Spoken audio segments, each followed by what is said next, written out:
juges qui sont soi-disant des juges.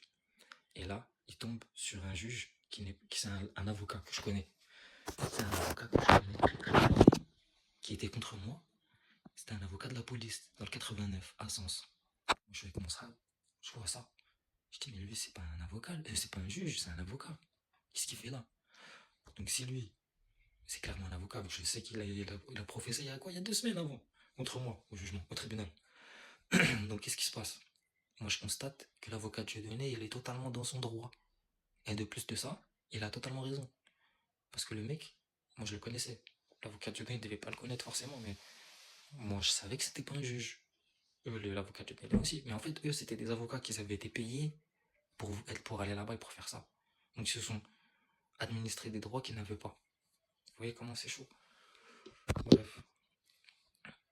Bref, c'est ça le plus ratar, c'est que depuis le départ, tout ça c'est vrai, c'est réel. Les gens ils le savent, tout le monde ferme sa gueule.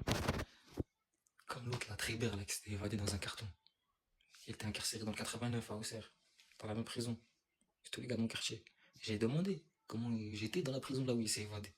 La tête de Wab qui s'est fait aider. Il y a des gens, ils ont payé les SS pour le faire sortir. Et ces gens-là qu'ils ont payé pour le faire sortir, c'est eux qui l'ont quick, qui l'ont zigouillé. C'est clairement eux. Donc, vous voulez savoir qui c'est? Il faut retrouver la SS qui l'a fait sortir.